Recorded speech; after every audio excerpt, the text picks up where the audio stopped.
Donc, Parashat Mas'eh, Perek Lamed Gimel, Pasuk Lamed Chet. Généralement,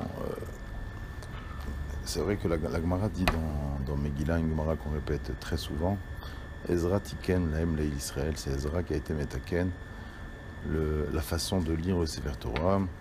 Alors il a été Metaken, ça de façon à ce qu'on lit les brachot, les klalot avant Shavuot, de Berukota, et les brachot, les klalot de Kitavo avant Rosh Hashanah. Et on va dire, bon, il y a une certaine coordination à un certain niveau, un niveau de drachot, on va dire, un niveau assez recherché. Il faut vraiment comprendre le message de la Torah. Par exemple, ce qui est le plus visible à l'œil nu, c'est lorsque on remarque qu'on lit la parashat Nitzavim juste avant Rosh Hashanah, le Shabbat avant Rosh Hashanah. Alors là, on dit Atem Nitzavim Hayom Kulechem Lifnei Hashem Elokechem. On est tout Hayom, c'est quoi Hayom? Hayom, la Gemara dit, c'est Rosh Hashanah, machin, on va tous être jugés ce jour-là. Bon, c'est une dracha, ça reste une dracha. Mais a priori, généralement, il n'y a pas de lien entre la paracha de la semaine et le temps. Si ce n'est dans la paracha de Mas'eh. On va voir ici qu'il y a un événement qui est lié au temps où on lit cette paracha, que la Torah tient absolument à relever. La Torah dit comme ça là-bas. Vaya'al Aharon HaKohen El Hor Ahar Al Pi Hashem Vayamot Sham. Aaron est monté donc sur le Hor Ahar Al Pi Hashem Vayamot Sham. Il est mort là-bas. Bishnat HaArbaim, la 40e année, le Tzed Ben Israël, Me'eretz Mitzrayim, Bachodesh HaChamishi, le 5e mois, donc le mois de Av, Be'echad LaChodesh, Rosh Chodesh Av. Je crois que sur Moshe, je crois que c'est même pas marqué sur Moshe Rabbeinu quand est-ce qu'il est monté. Nous on a une Kabbalah, Zainadar. Alors c'est vrai que sur Moshe aussi il y a une certaine correspondance, qu'il s'avère que la parasha Tetzavé généralement elle coordine avec le Zainadar. Je sais parce que c'est le jour de la Skara de ma mère, Zichron Livracha, qui est Nifteret Zainadar. Et généralement, c'est la paracha Tetzavé qu'on dit, ou bien Teruma, ou bien Tetzavé. Non, c'est autour de ça. Mais là-bas, c'est pas marqué. Là-bas, la paracha Tetzavé, c'est la seule paracha où Moshe Rabbeinu n'apparaît pas. Comme par hasard, c'est la paracha où le Tnaï qu'il avait fait, Mechenin Amisifrecha, et se réalise juste à la période où il est Niftar. Ça aurait pu être une autre paracha. Bon, ça va bien aussi avec le temps. Mais de façon aussi explicite que ça, si on est le Shabbat, Nevarchim Shabbat de Rosh Chodesh Av, lire un événement qui s'est passé Rosh Chodesh Av, et la parashat Matot Maseh est toujours lue le Shabbat avant Rosh Chodesh Av. Et c'est on dirait, voilà, c'est le seul Yortzeit, ni Avraham, ni Yitzhak, ni Yaakov, ni tous les autres personnages, aussi importants soient-ils de la Torah. On a une date précise dans la Torah, et non seulement là on a la date précise, mais on lit cette paracha au moment de sa Haskara. Et généralement, des fois ça tombe, Matot Maseh, des fois ça tombe même Rosh Chodesh Av, le jour même, ou le jour même, là ça va être la veille, je crois que Rosh Chodesh ça va être lundi, dimanche ou lundi, quelque chose comme ça, dimanche je crois. Et bien, donc on voit le seul Yortzeit qui est mentionné dans la Torah de façon explicite, c'est celui d'Aaron, et il s'avère que cette paracha est lue toujours à ce moment-là. Ve'Aaron be'shalosh ve'esrim u'me'at shana be'moto be'oraha. Et c'est, quand on réfléchit, c'est encore plus exceptionnel que Atem Nitzavim Hayom, bien que déjà c'est pas mal là-bas. Le phénomène il est encore plus visible quand on sait qu'il n'y a pas tellement longtemps, dans la parashat Rukat, la Torah nous avait parlé du décès d'Aaron déjà. On l'avait dit. Il a dit à Moshe, Elazar et Aaron montent sur la montagne, etc. Et enlève les habits de Aaron, tu vas les mettre sur Elazar, ils sont redescendus tout seuls. Bon, Bekitso. Cet événement a déjà été relevé par la Torah. Et il est répété ici. Si c'est pas pour nous dire ça, c'est évident. Et troisième raison même, pour laquelle encore c'est encore plus surprenant, c'est qu'à la rigueur, le sujet ici de Mas'eh est un sujet qui a toute son importance, bien entendu. Ce sont les pérégrinations, d'accord, les stations, oui, ce sont les voyages, différents voyages des Bnei Israël, ils sont partis de là à là, de là à là.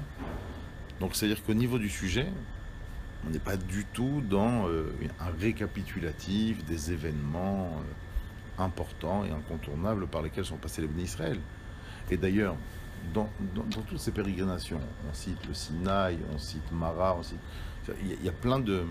ou les Meraglim, et la Torah ne s'est pas attardée à chaque fois qu'on arrive à... qu'on cite un endroit, oui, ah, là-bas il s'est passé ça, là-bas il s'est pas... Même Matan Torah, non, là on n'est pas dans ça. On est dans vraiment les parachutes des stations d'Ibn Israël, par l'itinéraire, tout simplement, par lesquels il est passé. Et quand on arrive justement à Or-Ahar, c'est ce qui se passe dans le verset précédent, dans le Lamed Zayin, Vaïsou Mikadesh, Vayachanu Behor-Ahar, Bikseer et Tzedom. Et là, quand il y a une grande nécessité, ah bon, attends, on fait une parenthèse 2 minutes, il s'est passé quelque chose d'important là-bas. Bon, si ce n'est parce que ça correspond avec le temps, donc on le mentionne ici. C'est quand même assez troublant. Alors, ce qui est phénoménal, c'est que quand regardez, on va voir ce qui... C'est pas seulement la disparition d'Aaron qu'on mentionne, c'est même les répercussions de la mort d'Aaron que la Torah continue à mentionner comme une sorte de parenthèse qu'elle fait entre un exil et une autre, entre une station et une autre. Juste après, dans le pasuk même, la Torah dit Vaishma hakenaani melech Arad. Et donc, quand Aaron est mort, le Kenaani a pris conscience, a entendu quelque chose, qui était le roi de Arad, Vehu Yoshev ben Negev. Et il était installé dans le sud, Be'eretz Kenaan, Bevo ben Israël, lors de la venue des Bnei Israël. Voilà, on tient à nous ramener ça. Qu'est-ce qui a marqué dans Rashi ici? Alors déjà, regarde, quand même une chose phénoménale, parce que il y a un élément qui apparaît ici, qui n'apparaît pas lors de l'annonce de la disparition d'Aaron. C'est la notion de Al-Pi Hashem, qui n'est pas un détail quand même des moindres, qui n'est pas un détail insignifiant. Le Al-Pi Hashem, il n'est pas marqué là-bas, il est marqué ici. Melamed Shemet Beneshika. Parce que c'est vrai que nous, en lisant le Passouk, on aurait pu comprendre comme ça. Vaya'al Aaron HaKohen alors Ahar Al-Pi Hashem. Vayamot Sham. Il est monté Al-Pi Hashem. Parce que Hashem a demandé. Il dit Rachid, non, c'est pas comme ça qu'il faut comprendre. C'est Vaya'al Aaron HaKohen alors Ahar, virgule, Al-Pi Hashem Vayamot Sham. Le Al-Pi Hashem, il est sur la mort. Il est mort Bemitat Nishika. Cet élément crucial qui est quand même révélateur de la grandeur et l'immensité du personnage qui était Aaron,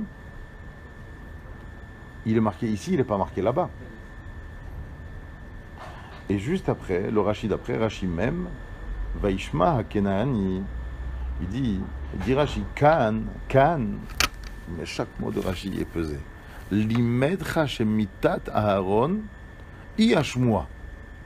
Ici, on t'enseigne Shemitat Aaron Yashmoa, que la mort d'Aaron, ça a été la nouvelle révélatrice pour le roi de Canaan. Shenistalku Anane Kavod. C'est la nouvelle révélatrice qui a causé à ce que les nuées se sont détachés, se sont séparés de nous. Vekasavour, et ce roi, donc Kenaani, ce roi de Arad, là, Kasavour Shenit na reshut leilachem beIsraël. Et c'est quand les nuées ont disparu, donc on a été visiblement vulnérable. Et il a pensé, donc si ils n'ont plus leurs nuées, donc ça veut dire que c'est le moment de les attaquer. Les fichach chazar vekadva. C'est pour cela, comme si Rashi s'est posé la même question que nous. Mais pourquoi on reprend cet événement ici?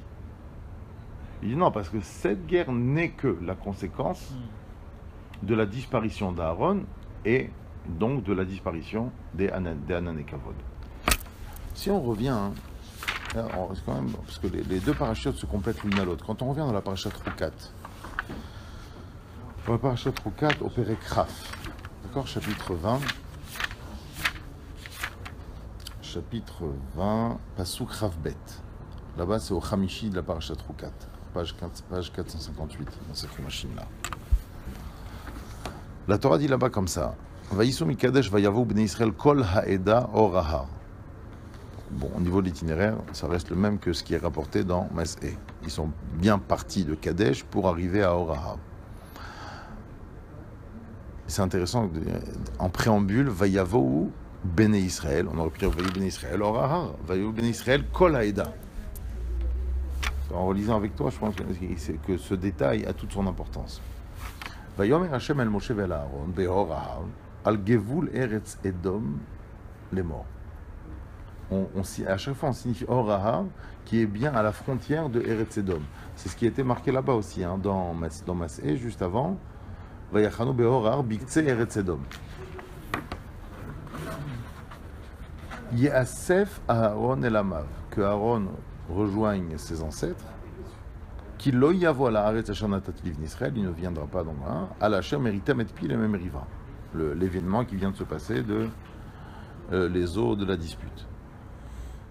Kach et Aaron ve et Elazar beno, veha'al otam orahar, ve'afshet et Aaron et begadav, ve'ilbashtam et Elazar beno, ve'Aaron yasef umet sham. Vayas Moshe kasher tziva Hashem, vaya'alu el orahar, le'ene kol ha'eda. Devant tout le monde, ils sont montés, les trois. Tout le monde les a vus monter à 3. Une fois là-bas, Vayafshet, Moshe et Aaron et Begadav. Vayalbesh otam et Elazar beno. Vayamot Aaron, Sham beroshar. Là, on ne te donne pas de date là. C'est pas nécessaire de donner de date, ça ne correspond pas. Il est mort là-bas. Vayered Moshe ve Elazar minaham. Vayiru kol haeda ki gava Aaron. Qu'est-ce qui s'est passé? Ils ont vu, il y a un midrash très intéressant. En fait, qu'est-ce qu'ils ont fait? Ils ont vu, ils sont montés à 3, ils sont redescendus à 2. Bizarre. Aaron n'est plus là. Non, ça y est, il n'est plus là. Et là, les bénis Israël n'ont pas, comme ça le midrash dit, n'ont pas cru. Non, c'est pas possible. Non, on ne peut pas sans Aaron.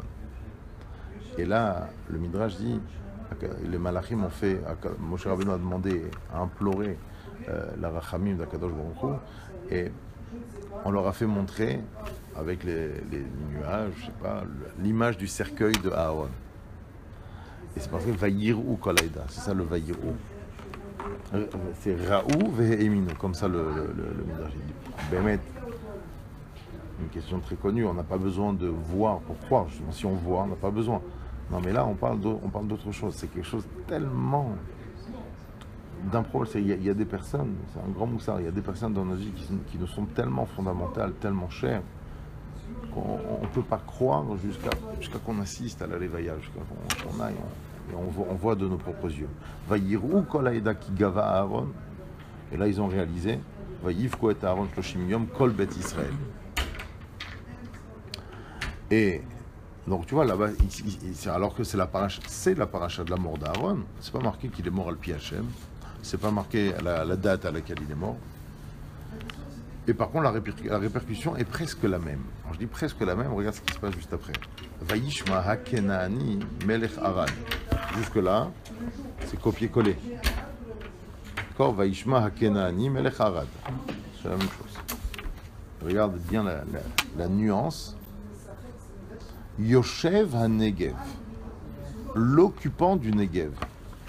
Là-bas, c'est pas marqué comme ça. Vaishma kenani melech Arad, vehu Yoshev ban-Negev. Il y a une différence entre les deux expressions. Yoshev ha-Negev, c'est l'occupant par excellence, avec un article défini. Le vehu Yoshev ban-Negev, ici c'est un des rois qui habitait dans le sud. Je continue là-bas. Ki ba Israël derech ha'atarim, va'ilachem be'Israël, va'ish mimenu shevi. Va'idar Israël neder, etc., etc. Donc on a la même attaque. Regardons un peu Rashi. Regarde Rashi. Rashi sur le pasuk Aleph. Va'ishma Kenaani. Il dit Rashi, Shama Shemet Aaron venistal kohanan kavod. Kedeita be Rosh Hashanah. Bémet, c'est une Gemara dans Rosh Hashanah. Au début d'Avgimel là-bas.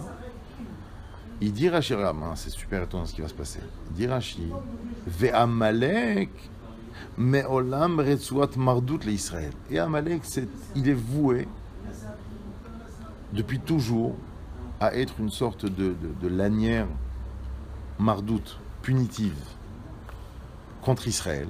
Mezuman bechol et lepuranut. Il est disposé à n'importe quel instant à nous châtier, à vouloir nous punir. Et d'où Rashi sort ça. La suite, il dit Yoshev Negev. C'est pas Yoshev Vehu Yoshev Beretz Negev. Yoshev Negev, l'occupant du Negev, Zé Amalek, dit Rashi.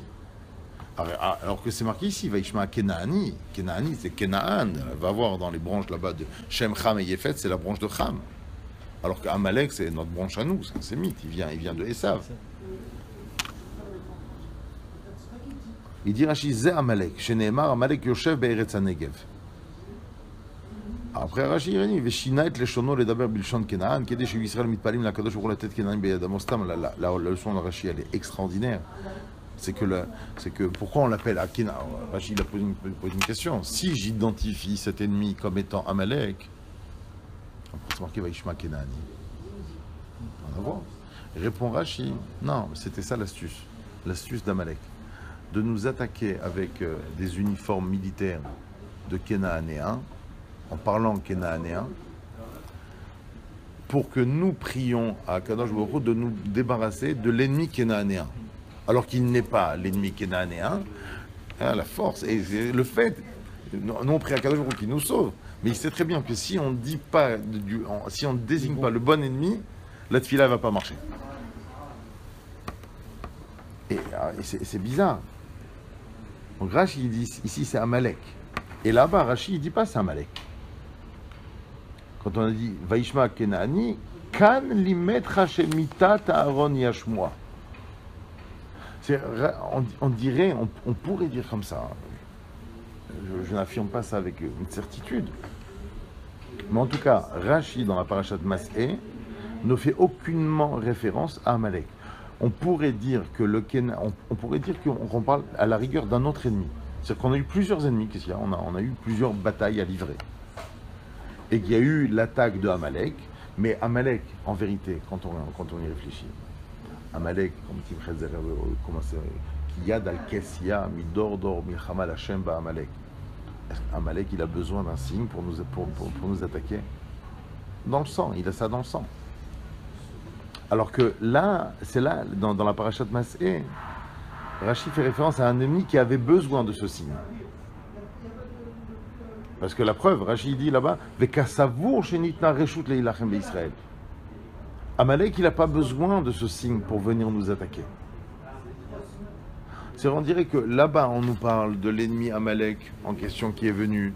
Peut-être ça a été le déclencheur, peut-être ça a été le premier. Et d'ailleurs, Amalek n'a jamais attendu le moindre signe. La preuve, c'est que les Chachamim l'ont toujours défini dans le Midrash comme étant celui qui se jette dans la baignoire d'eau bouillante.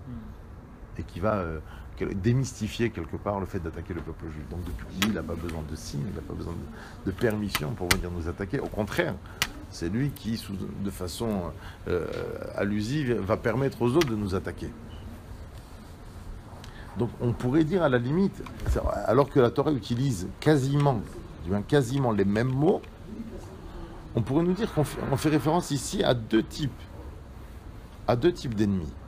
Il y a eu la bataille avec Amalek, alors ça c'est autre chose. Makat Mardoud, Meolam, il est toujours Mezouman et pour Anout, il est toujours là pour nous attaquer, etc. D'accord. Mais ici quand la Torah, elle répète pour la deuxième fois, c'est le seul personnage sur lequel on fait ça. Généralement, on dit Vaïchi Yaakov, Vaïkva, Vaïamod, il a succombé, il est mort. Bon, voilà, on a des détails de vie, de mort, mais pas plus que ça. Et le seul personnage sur lequel on revient une deuxième fois pour nous dire, comme si on voulait nous annoncer, alors que c'est pas le contexte, on voulait nous annoncer cette idée absolue. Oui, il est mort cette date-là, la date à laquelle tu lis la paracha. Et tu comprends pourquoi Rashi ici dans Mas'é, il commence par Kan limetra. Alors que Rashi aurait dû dire normalement, la metra, ça vient t'apprendre. Que le fait que Aaron il a disparu et qu'il est anonyme, alors il pensait qu'on pouvait nous attaquer.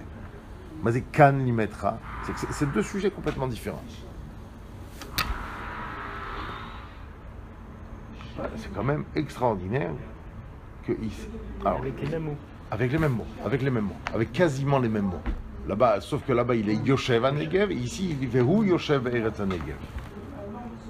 Et ici, Hu Yoshev HaNegev Eretz Canaan. Oui, ça, on le dit, on le dit aussi. Là-bas aussi, c'est marqué Eretz Canaan.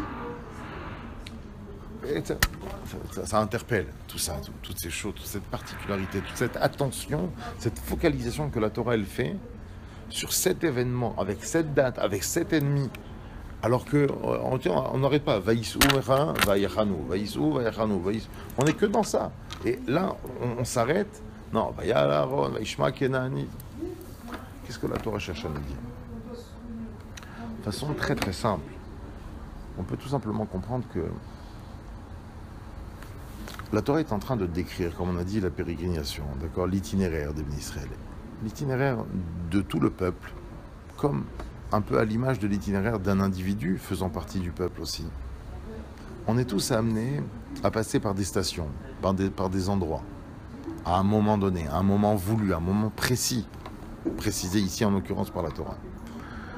Et on dirait qu'il y a une des stations qui va nous mener à notre but. Elle veut nous démontrer et relever un petit peu la fragilité qui s'est installée dans le peuple d'Israël à travers la disparition d'Aaron. On dirait que la disparition du personnage Aaron, et plus précisément la disparition des valeurs qu'incarnait Aaron,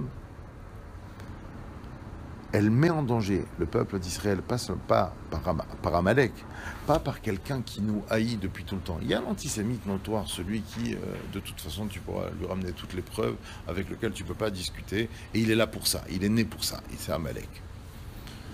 Il y a un autre ennemi qui n'est pas né pour ça, et qui en vérité, tous, comme on dit, Namogu Kol Yoshve Kenaan, on le dit dans la Shira, mais les habitants de Kenaan n'étaient pas des antisémites notoires. Ils ont une peur pour eux. Ils savent très bien qu'on va les déloger. Ils arrivent, donc à la rigueur, c'est normal et naturel que d'avoir peur. Et ici, ce Kenaani qui n'est pas un antisémite notoire, quand il constate la disparition, des valeurs d'Aaron, il dit, là il y a une ouverture. Là il y a de quoi faire. Je ne veux pas réduire ce que je suis en train de te dire à l'actualité, mais on voit, ça a fait quand même un titre, le fait que la commémoration du Veldiv, un des premiers mots du président de la République française, c'est cher Bibi. Alors ça a excité beaucoup de Ishmaélim, d'accord. Et il y a même des Juifs. C'est ça qui est regrettable, c'est qu'il y a des Juifs derrière, un Juif précisément, je ne me rappelle même pas son nom, genre en disant ouais c'est pas normal, pourquoi il l'invite, on n'a jamais vu un homme d'État d'Israël venir aux commémorations et devant lui il reconnaît, il perpétue cette reconnaissance, cet aveu de la responsabilité de la France dans la rafle du Veldiv, etc. Et c'est ça le danger. Le véritable danger, c'est quand il y a la disparition des valeurs d'Aaron. Et c'est quoi la disparition des valeurs d'Aaron?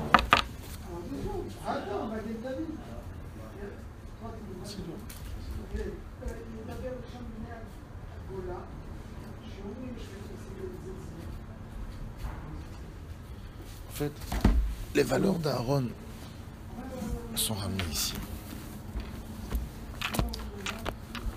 Tu sais que chez nos amis, chez nos frères, les Ashkenazim, alors eux, ils font par an 3 cycles de Pirkei Avot. Nous, on fait ça depuis Pessah jusqu'à Shavuot.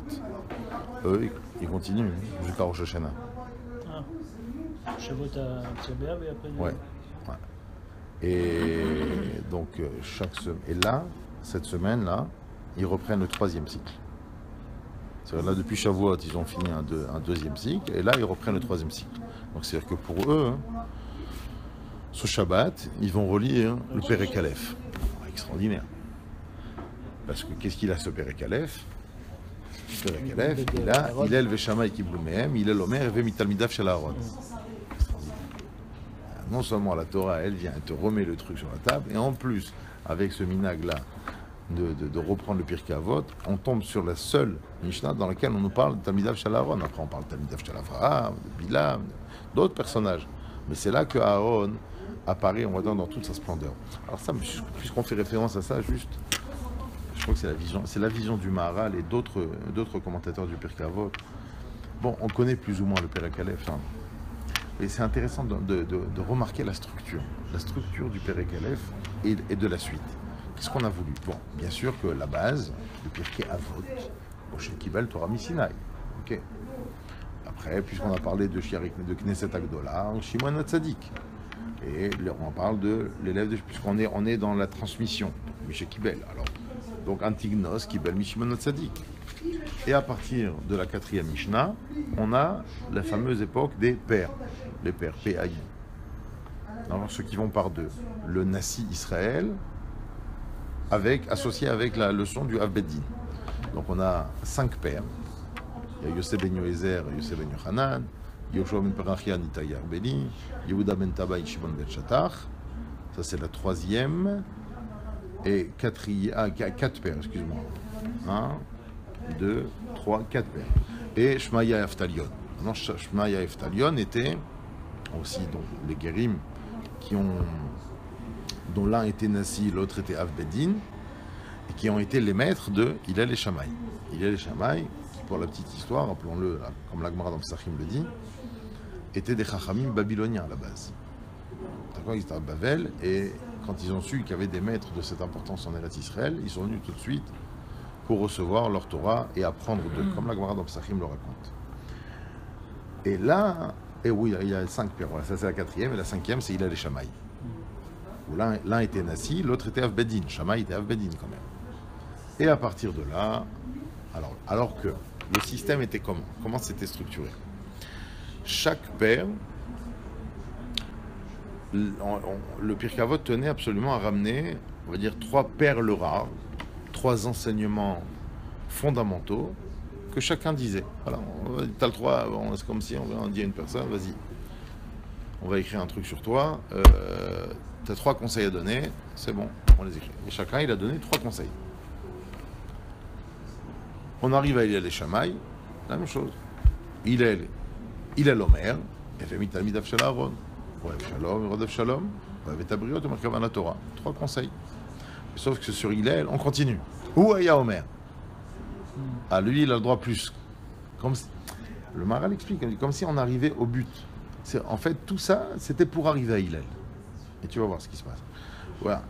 Alors, Negat Shema Vat Shema, ou de la Mosif Yesif, ou de la Yalif Ket al Chayav. Donc, ça, c'est Negat Vat Shema, ça c'est un enseignement. De la Mosif Yesif, de la Yalif Ket al Chayav, 2e enseignement. Khalaf, 3e enseignement. Waya Omer, Imenani Limili, Sheni Lasmimani, Morshav Matai, 3e enseignement. Donc, lui a le droit à 3 Mishnayot qui chacune contient 3 conseils. Ça, c'est Hillel. Puisqu'on a parlé de Shammai, on va te dire aussi les 3 conseils de Shammai. C'est Torah Trakeva, et Mormed Vase Arbe, Mekabelet Kol Adam, et c'est leur panim Yafot. Maintenant qu'on arrive à Hillel et on a fait Kavod à Shammai, alors on continue dans la transmission du fils de Hillel. Le fils de Hillel, c'est Rabban Gamliel. Donc là, on est dans la dynastie des Nessiim d'Israël. Alors que normalement, jusqu'à maintenant, comment on a fonctionné? On a fonctionné autour des transmissions, maître à élève, maître à élève. Et ici, non, on arrête avec les élèves, on va te rapporter d'abord son fils. Alors qu'on sait très bien que l'élève, par excellence de Hillel Hazaken, c'est Rabbi Yochanan ben Zakkai, qu'on ne retrouvera qu'au milieu du 2e chapitre. Et tu vas voir après quoi. Donc d'abord son fils. Puisqu'on ramène son fils, on ramène son petit-fils, Shimon, le premier Rabban Shimon ben Gamliel, Shimon Beno Omer. Après qu'on ramène Shimon, on ramène l'arrière-petit-fils d'Hillel, Rabban Shimon ben Gamliel Omer. Et après, on ramène l'arrière-arrière-petit-fils, Perek Bet, Rabbi Omer. Après l'arrière-arrière-arrière-petit-fils, Rabban Gamliel, 6e génération.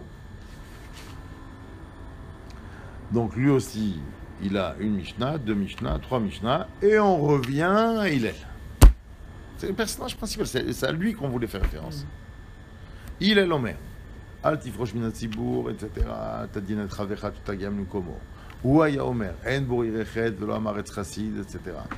Afura Gulgolet, l'histoire du crâne qui flottait. Ouaya Omer, marbe basar, marbe rima. D'accord? Il finit ça, et là seulement on passe à l'élève de Hillel, Rabbi Yochanan ben Zakkai. Maman, tout tourné autour de Hillel en fait. On comprend, à travers cette structure-là, c'est à Hillel qu'on voulait arriver. Hillel et sa dynastie. et ses élèves, et après ses élèves. Mais c'est de lui que ça parle. C'est intéressant cette façon de focaliser sur le personnage de Hillel. Il y a indéniablement une focalisation un peu déséquilibrée, un peu favorable à Hillel. C'est pas équitable par rapport aux autres. Bon. Alors revenons maintenant à l'enseignement de Hillel. Hillel a commencé par 3 enseignements. Le premier, c'est Heve mitalmidav shel Aaron, ohev shalom verodef shalom, ohev et abriot markavan la Torah. Un enseignement d'une difficulté absolue, d'accord? On va revenir tout de suite sur ça. Juste lisons juste ces trucs, et après on va revenir à la Gemara dans Shabbat, Daf Lamed Aleph, qui va nous définir qui était Hillel. Parce que ces Mishnayot sont d'une puissance inimaginable. Ohev shalom verodef shalom. Bon, on va revenir sur ces valeurs. Waya Omer, Negal Shema, Avad Shemeh. Sur quelqu'un qui fait trop attention à son nom, sa renommée, Avad Shemeh. Son nom, il sera effacé. Dela Mosif Yesif, ou Dela Yalif Kitala Chayav. Si l'individu n'est pas dans un élan de rajout, Dela Mosif, il ne va pas de l'avant, il ne va pas rajouter. Je suis arrivé là, je stagne. Yesif, comme Saïf, sauf, Milchon sauf, c'est la fin. Si tu n'avances plus, c'est que c'est la fin, Ou Dela Yalif, et pour avancer, il faut apprendre. Et si tu n'apprends pas, Ketala Chayav, c'est la mort que tu es redevable. Ou Deishtamesh Betaga Chalaf. Et celui qui se sert de la couronne de la Torah, Chalaf. Alors lui, carrément, il va trépasser, comme on dit. C'est-à-dire, il se sert de la couronne de la Torah pour exister. Mais il n'est pas en phase. Et son dernier enseignement, il mène à Nili, Ursheani le Atzmi Man, Veim lo Arshav Matai. Ok, 3 enseignements d'une puissance extraordinaire. Ce qu'on peut relever ici, il y a une chose déjà fondamentale qu'on peut relever. C'est la première, et c'est la raison pour laquelle je t'ai ramené cet enseignement. Heve mitalmidav shel Aaron. C'est pas que Hillel, il a rien à dire. Il a des choses à nous raconter. La preuve, déjà ici, encore là-bas, et encore dans d'autres Mishnayot. Vas-y, dis-moi ce que tu veux. Dis-moi franchement ce que tu veux. Heve, ohev shalom, verodef shalom. Heve, ohev shalom. Non. Heve mitalmidav shel Aaron. Quelque chose de très dur. Ça veut dire que si tu ne t'inscris pas dans le projet d'Aaron, laisse tomber, c'est impossible. La suite est impossible pour toi. C'est ce que ça veut dire. Si tu penses être Ohev Shalom, juste pour définir un petit peu la complexité du projet et de la mission à laquelle il nous invite ici. Ohev Shalom, 1000 Ohev Shalom. Qui c'est qui n'aime pas la paix? Tout le monde aime la paix, Vadaï comme l'autre. Quand est-ce que ça se complique? Prends quelqu'un, il fait beau, il est rentré du travail, et il va manger bientôt. Allez, il prend un petit peu de bon temps, il va prendre son téilim, son fromage, peu importe, et il s'installe sur sa terrasse. Ah, quelle paix! Mon Hachem, il profite. Et il entend ses enfants à la maison, où il entend des voisins en bas, des frères, des gens de la communauté se disputer. C'est quoi la réaction d'un individu normalement constitué? Bon, je voulais être en paix ici, mais enfin bon, je peux pas. Bon, alors il va rentrer à la maison, il va trouver une chambre plus ou moins isolée, afin de retrouver sa paix. Et Ohev Shalom, Verodef Shalom. Rodef Shalom, c'est-à-dire qu'on parle de cet individu-là. Bien entendu, il est Ohev Shalom, mais qui va déranger son propre Shalom pour installer le Shalom autour de lui, dans ce qu'il entend. Rodef Shalom. C'est-à-dire que il y a des gens exceptionnels dans la communauté Baruch Hashem qui sont d'une discrétion absolue, parce que, tout simplement, parce qu'ils sont Ohev Shalom. c'est le meilleur moyen, je veux dire, le meilleur moyen d'être en paix. Tu sais, je me mets dans mon coin, je dis rien, je donne pas mon avis, si vous voulez, je respecte tout le monde, je suis dans mon coin. Mais quand il y a des événements qui se passent, il faut mettre des projets en place. Et il y a des gens qui se dressent contre et des gens qui ne veulent pas évoluer. Rodef Shalom. C'est pas facile d'être Ohev Shalom et Rodef Shalom. Parce que Rodef, c'est tout de suite quelqu'un, comme un Rodef d'ailleurs, un Rodef c'est quelqu'un qui cherche à aller tuer l'autre. Donc c'est quelqu'un qui est dans un mouvement, dans un élan agressif, je dirais même. Mais c'est de l'agressivité pour le Shalom. C'est très très difficile. Ohev Shalom et Rodef Shalom. C'est actif, mais qui dit Rodef Shalom, ça veut dire que je ne peux pas être dans la paix que je voulais au début. Donc je continue. Après maintenant, tu me diras de l'autre côté, il y a des personnes extraordinaires aussi dans la communauté qui se nourrissent de conflits. Parce qu'ils aiment ils aiment que ça avance. Ils veulent qu'il y ait des débats et qu'on se frotte et qu'on arrive à faire monter. Ils n'ont pas totalement tort. Donc ni ceux-là ont tort, ni ceux-là ont tort. Mais la complexité et la plénitude à laquelle Aaron nous invite, c'est ça, c'est la conciliation de ces deux concepts.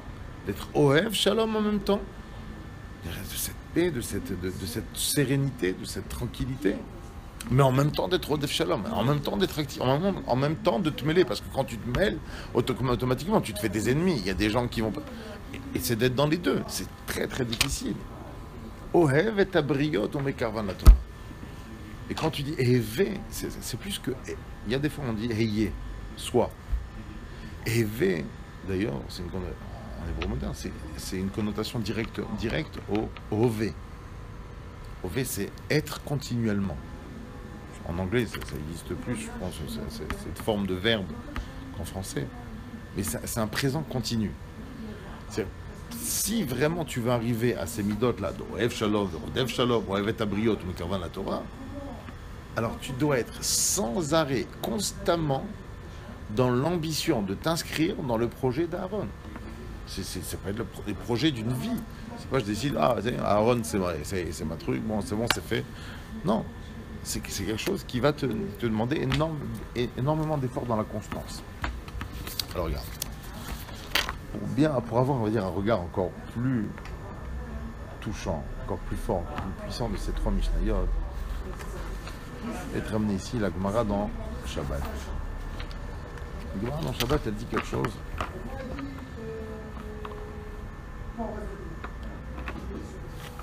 de très troublant a priori. C'est dit comme ça. Tanu Rabbanan. Le'olam yehe adam anvetan kehilel ve'al yehe kabdan keshamay. Généralement, c'est pas la pédagogie des Chachamim. On te dit comment il faut être, mais jamais on te dit comment il faut pas être. Ça sert à rien. Le'olam yehe adam anvetan kehilel ve'al yehe kabdan keshamay. Béhémet, il y a un autre texte comme ça dans Avot des Rabbi Nathan, je crois. C'est dans Avot des Rabbi Nathan qui dit à peu près la même chose sur Moshe et Aaron. C'est Leolam Yehe Adam, comme ça c'est marqué là-bas. Leolam Yehe Adam mitalmidav shel Aaron velo mitalmidav shel Moshe. Alors quand on dit ça, c'est pas que Shammai d'un côté ou Moshe de l'autre, c'est des contre-exemples. Surtout ne sois pas comme eux. Non, c'est une invitation à aborder la Torah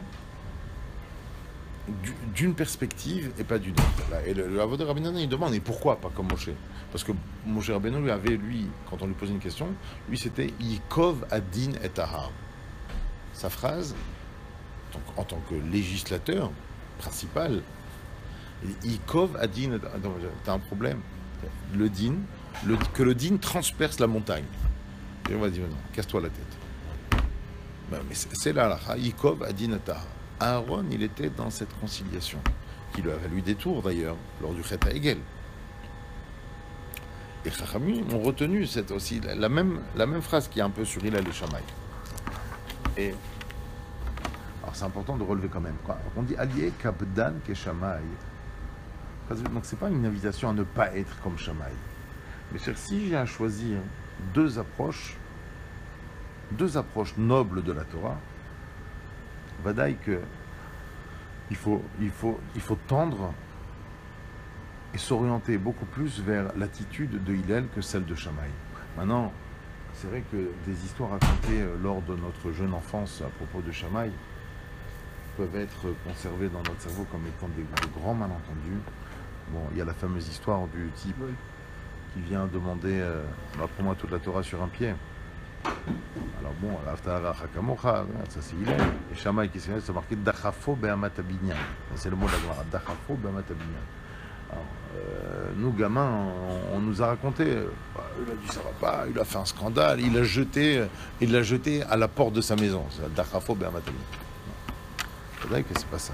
Surtout, regarde, c'est que ce qu'il disait Shammai, on met 1, 2 et 3, Veve mekabel et kol adam besever panim yafot. C'est Shammai qui disait ça. Donc on va dire que Shammai c'était pas un fou allié, bien sûr. Donc il était mekabel et kol adam besever panim yafot. Asmazé dachafo b'amat abinyan, quand c'est marqué dans la Gemara qu'il l'a rejeté. Non, il a dit viens avec moi. Tu veux que je t'apprenne toute la Torah sur un pied? Viens avec moi. Il l'a fait descendre en bas de son binyan, de son bâtiment. Il lui a fait montrer là-bas le socle principal, les murs porteurs. Les murs porteurs du bâtiment. Il lui a dit, tu vois là, une maison, c'est même pas un être vivant. Pour établir une maison, pour construire une maison, est-ce que tu penses que le type qui a mis en place ces murs porteurs, il a pu le faire sur un pied?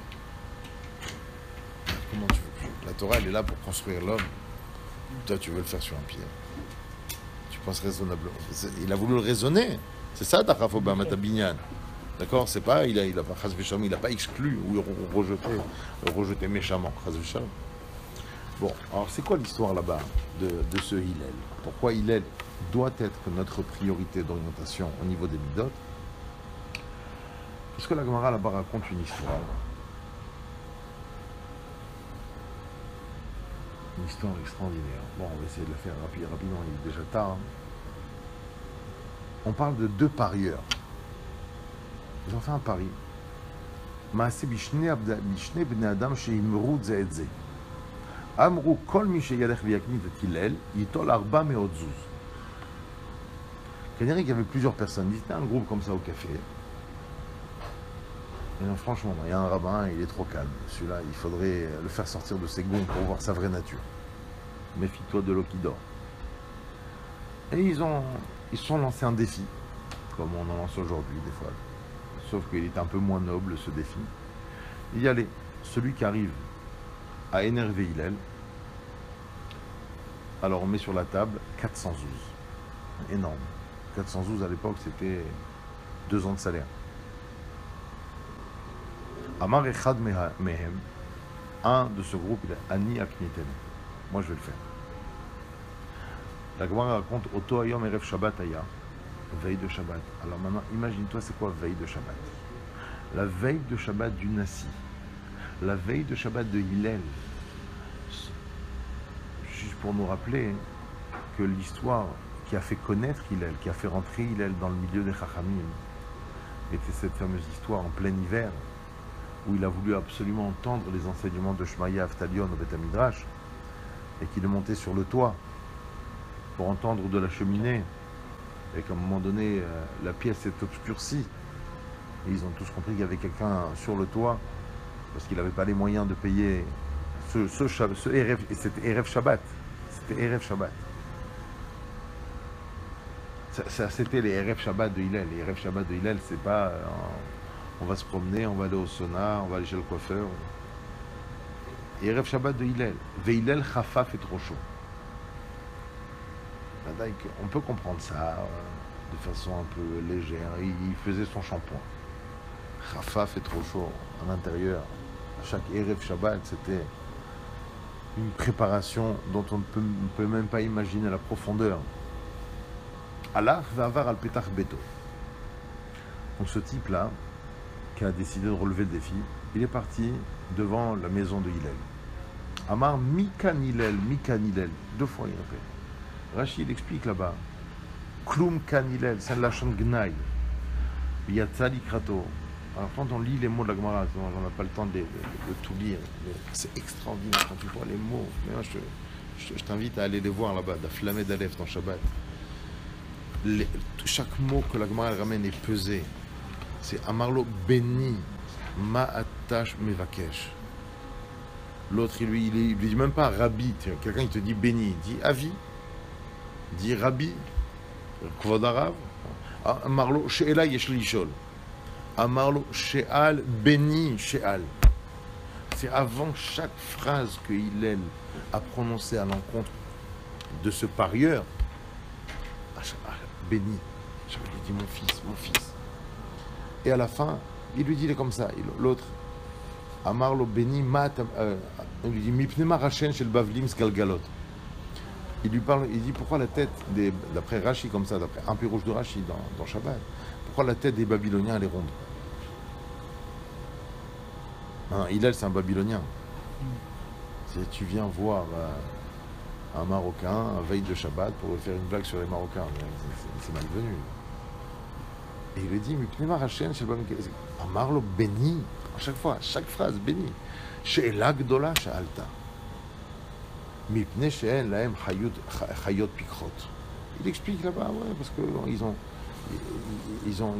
ont un sens aigu, au niveau de leur sens intellectuel. Il faut voir Rachid là-bas comment il explique. Il attend, le type il sort, il attend quelque temps, il revient. Mikan Hillel. Alors, béni, ma'ata mevakesh. Alors, she'ela, j'ai une question. Et alors, il lui dit, béni, she'al béni. Et il lui dit, pourquoi, la deuxième question c'est, il lui dit, pourquoi les Chinois? Mipne ma enehem shel tarmudin trutot. Pourquoi ils ont les yeux bridés? Qu'est-ce qu'il lui dit encore? Béni she'ela gdola she'alta. Extraordinaire. Il attend encore un moment. Troisième, Mikan Hillel. Béni, ma'ata mevakesh. Il dit, Amarlo, mipne maraglem shel afrikiim rechavot. Pourquoi les Africains, il dit parce qu'ils ont des grandes marées à cause de l'eau, machin. Une loi extraordinaire. Et à la fin, ça finit comment? Amarlo, quand il a vu qu'à 3 reprises, l'autre il bouge pas, béni, tout. Amarlo, she'elot arbe yesh li shol. Allez, vas-y, là, il met le paquet. Dites-moi, mais en fin de compte, j'ai beaucoup de questions. Au metiare ani shematikos. Là, le pervers absolu. Il inverse les rôles. Il dit, mais j'ai peur que tu t'énerves. Le problème, c'est Hillel, hein, c'est pas lui. Qu'est-ce qu'il y a marqué? Nit-atef veyashav lefanav. Alors que chaque fois, c'était marqué nit-atef, encore une fois. Ici, nit-atef, il s'est enveloppé veyashav lefanav. Tu verras dans tout le chasse, à chaque fois qu'on dit yashav lefanav, c'est un élève devant son maître. Yashav lefanav, c'est toujours un élève devant son maître. C'est Hillel qui s'écrit devant ce parieur, comme un élève. Il lui dit à Marlo, Kol she'elot yesh lecha lish'ol she'al. Vas-y. Et rêve Shabbat. Amarlo, Ata hu Hillel shekori notre Nasi Israël. Et il lui sort comme s'il ne savait pas qui c'était. C'est quoi? C'est toi qu'on appelle le Nasi d'Israël? Amarlo hen. Amarlo imatahu lo yirbu kemot Rabbi Israël. Celui-là, j'espère qu'il n'y en a pas beaucoup des comme toi. Amarlo béni encore. Mipnema. Amarlo mipne she'avadti al yadcha arba meot zuz. Parce que je viens de perdre 400 zouz à cause de toi. Amarlo, il lui répond, Heve zahir beruchecha. Sois vigilant dans ton esprit. Kedai hu Hillel, il parle de lui. Maintenant, ça devient l'un de l'autre. Il parle de lui à la 3e personne. Et on a dit, Leolam yadam anvetan. Il doit être anav comme Hillel. J'étais aved al yado arba meot zuz ve arba meot zuz. Ve Hillel lo yarpi. Il dit, tu pourras perdre 400 zouz, et encore une fois 400 zouz, mais Hillel ne s'énervera jamais. Bon, une histoire extraordinaire, sur laquelle Bémet on aurait Si on avait du temps, on aurait pu développer énormément. Qu'est-ce qui se passe ici? C'est en fait, quand tu lis cette histoire et tu relis en parallèle, en miroir, ces 3 Mishnayot, c'est exactement ce qui se passe. Comme disait le Rav Kook et d'autres commentateurs du Pirkei Avot, Hu Haya Omer. Hu Haya Omer. Ce qu'il était, il disait. Et tu vois, c'est ça, Eve Mitalidav Shalom. Ohev Shalom, Verodev Shalom. Ohev Shalom. Il était là à se préparer pour Shabbat. Rodev Shalom. Mais le type, il vient, il te dérange dans ton Shalom. Et Rodev Shalom. Ohev et Abriot ou Mekarvan la Torah. Il ne regarde pas. C'est pas que il a le fils du Gadol Hador qui vient le voir, ou le fils du grand Dayan, ou du grand Rav. Non. Il a un parieur, il a un type qui a une addiction. C'est de faire des paris. Et comment il se comporte vis-à-vis Ohev et Abriot ou Mekarvan la Torah. Ouais, Omer Negat Shema Avat Sheme. Et à un moment donné, il aurait pu dire, mais attends, tu sais que tu t'adresses, j'ai d'autres choses à faire, tu sais que j'ai des responsabilités nationales. Il aurait pu mettre son nom en avant. Non, celui qui met son nom en avant, Avad Shemé. Ou de là Mosif Yesif, ou de là Yalif Ketala Chayav. Mamash. Et si tu vas pas plus loin, 1 fois, 2 fois, 3 fois, Ketala Chayav, Yesif, c'est que c'est la fin. Donc il est Mitaldav chez Aaron dans le sens. Sans cesse. Et si à un moment donné il s'aurait dit, bon attends, stop, tu es chez le Nassi, on arrête, c'est un manque de respect, comment tu me parles, même pas, moi je te respecte. Non. Tu revendiques ton titre. Khalaf, tu ne mérites pas d'être vivant. Ouais, Omer, Imein Anili, Mili. Mais si c'est pas moi qui vais agir, si c'est pas moi qui vais appliquer ces leçons, qui c'est qui va les appliquer pour moi? Pour She'ani Natzmi, Ma'ani. C'est extraordinaire. Yashav les fanav. Il s'est assis comme. C'est mamage comme il disait le Tzemar Tzedek, il ramenait Vaïsh Moshe Anav Meod Mikol Adam. Tzemar Tzedek dit Mikol Adam. Vaïsh Moshe Anav Meod. Mais c'est au contraire, là, tu sais comme on dit, Kol Amosif Goréa, plus tu rajoutes, tu abîmes. Moshe était plus modeste que. Non. Il était très modeste. Un Av Meod, la Torah elle dit un Av Meod, c'est extraordinaire. Pourquoi tu rabaisses? Ça dit plus que quelqu'un. C'est relatif, on dirait que c'est relatif. Donc, c'est-à-dire que je pourrais, avec un peu de mauvaise foi, sortir de ce verset et dire, en fin de compte, c'est pas qu'il était modeste, il était relativement plus modeste que. Alors peut-être il y a beaucoup d'hommes sur terre qui sont pas arrivés à sa modestie, certainement, mais il n'était pas le modeste. Non. Il explique le Tzemar Tzedek. C'est quoi Mikol Adam, Adama, la Hanava de Moshe. D'où il sortait sa Hanava? C'est que quand il voyait quelqu'un tout en bas, Mikol Adam, Asher al Pene Adama, il voit un homme, il est juste sur la surface de la terre, il a que ça. Il est rien, il connaît rien, il a pas de. C'est un clochard, il n'a pas de quoi manger, il n'a pas de toit sur la tête. Et Moshe Rabbeinu, il passe devant lui. Quelle considération, quel type de regard, rien qu'au niveau de la pensée déjà, Moshe Rabbeinu va porter sur cet homme. Il va se dire la chose suivante. Est-ce que le fait qu'il connaît rien, hein, qu'il n'a pas de quoi manger, il n'a pas de toit sur la tête, il a rien, est-ce que ça veut dire que il est automatiquement, naturellement moins que moi? Il disait comme ça. Je suis sûr que si lui, il avait été le fils d'Amram, découvert par la fille de Paro, et grandi au palais, et bien s'il avait eu la vie que moi j'ai eue, il aurait été plus grand que moi aujourd'hui.